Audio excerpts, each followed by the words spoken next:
என்ன பார்க்க போறோம்னா, ஒரு எறும்பு ஒரு வெட்டுக்கிளி கதையெல்லாம் பார்க்க போறோம். வாங்க கதைக்குள்ள போலாம். ஒரு ராணி எறும்பு நினைச்சுச்சாமா, இப்போ நம்மளுக்கு வெயில் காலமா தான் இருக்கு. ஆனா சில நாள் கனவு குளிர்காலமா ஆயிரும் அப்படின்ட்டு அந்த ராணி எறும்பு நினைச்சுச்சாமா.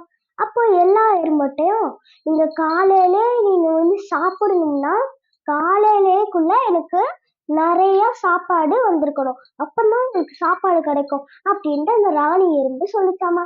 எல்லா எறும்புகளும் விடிக்காலமே எந்திரிச்சு நம்மளுக்கு சாப்பாடு வேணும்ட்டு எல்லா எறும்பும் விடியற்காலமே எந்திரிச்சு சாப்பாடு தேட போயிடுச்சாமா. அப்பதான் எப்பவுமே இப்படியே போயிட்டு இருக்கோன்ட்டு ஒரு எறும்பு எப்பவுமே இப்படியே தலையில வச்சே கொண்டு போயிட்டு இருந்தாங்க. அந்த தலைவலினால அந்த எறும்பு ஒரே எறும்பு மட்டும் அப்படியே அந்த சாப்பாடை வந்து கீழே போட்டுருச்சாமா. அதே மாதிரி இன்னொரு வெட்டுக்கிளியும் இருந்துச்சாமா. அந்த வெட்டுக்கிளி ஆள் பாடி ரொம்ப சந்தோஷமா இருந்துச்சாமா.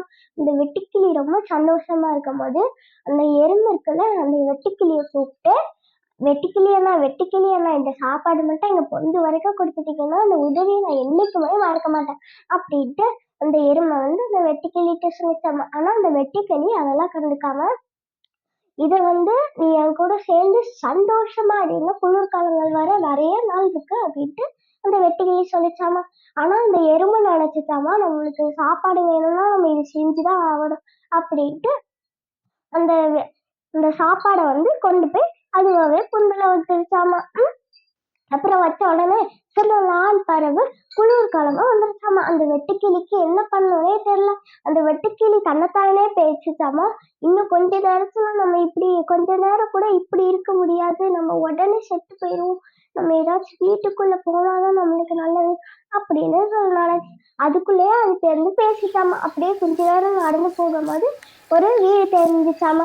அது வந்து நம்ம வாழ்ற மாதிரி பெரிய வீடு இல்ல, எறும்புகள் வாழ்ற குட்டி வீடு. அந்த வீடு பார்த்த உடனே அந்த வெட்டுக்கிளி சந்தோஷப்பட்டு அந்த வீட்டுக்கிட்ட போச்சாமா. டிங் டிங்னு கதவு கட்டிச்சாமா. அப்போ திறந்தது யாருன்னா எறும்பு. அந்த எறும்புகள் வந்து கதவை திறந்துச்சாமா. உனக்கு என்ன வேணும், நீ எதுக்கு இங்க வந்திருக்க அப்படின்னு சொல்லிச்சாமா. ஆனா அந்த வெட்டுக்கிளி சொல்லிச்சாமா, வாங்க நண்பர்களே, நம்ம எல்லாரும் ஒன்னா சேர்ந்து சாப்பிடலாம், என்னையே கூட உள்ள அனுப்பி விட்டுக்கோங்க அப்படின்னு சொல்லிச்சாமா அந்த வெட்டுக்கிளி. ஆனா அந்த எறும்புலாம் அதை கண்டுக்காம கதவை திடீர்னு சாத்திடுச்சாமா.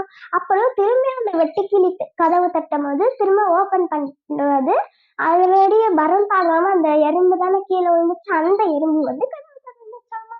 அந்த எறும்பு கதவை திறந்துட்டு சொல்லிச்சாமா அந்த வெட்டுக்கிளிகிட்ட, நான் இன்னைக்கு உன்கிட்ட உதவி கேட்டேன், நீ எனக்கு ஏதாச்சும் ஒண்ணு பண்ணியா? நான் எவ்வளவு உனக்கு கெஞ்சி பார்த்தா நீ எனக்கு ஒண்ணுமே பண்ணலையே, அப்புறம் எப்படி நாங்க உனக்கு பண்ணலாம் அப்படின்ட்டு அந்த வெட்டுக்கிளிகிட்ட வந்து அந்த எறும்பு கேட்டுச்சாமா. அப்புறம் திரும்பியும் கதவை சாத்திக்கிச்சாமா. அந்த குளிர் தாங்காம அந்த வெட்டுக்கிளியும் அங்கேயே செத்து போயிருச்சாமா. ஓகே ஃப்ரெண்ட்ஸ், நம்ம இதுல இருந்து என்ன தெரிஞ்சுக்கிறோம்னா, நம்மளால முடிஞ்ச உதவிய நம்ம வந்து எல்லாருக்குமே பண்ணலாம் ஃப்ரெண்ட்ஸ்.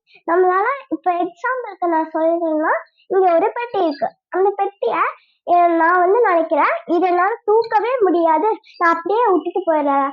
அப்படிலாம் நம்ம பண்ணக்கூடாது. நம்மளால தூக்க முடியுமான்னு தூக்கி பார்த்துட்டு வச்சிடலாம். நம்மளால தூக்க முடியலன்னா அது என்னால தூக்க முடியல அப்படின்னு நினைச்சுக்கிட்டு நம்ம போயிடலாம். நம்மளால தூக்க முடிஞ்சிச்சுன்னா அப்படியே கொண்டு நம்மளுக்கு முடிஞ்ச ஹெல்ப்பை நம்மளால பண்ணலாம். இது வந்து சும்மா எக்ஸாம்பிள் தான். இது வந்து நிறைய ஹெல்ப் நம்ம எல்லாருக்கும் பண்ணலாம். நம்மளுக்கு பிடிச்ச சான்ஸை நம்ம வந்து பண்ணலாம். ஓகேவா ஃப்ரெண்ட்ஸ்? தேங்க்யூ ஃபார் வாட்சிங். பாய்.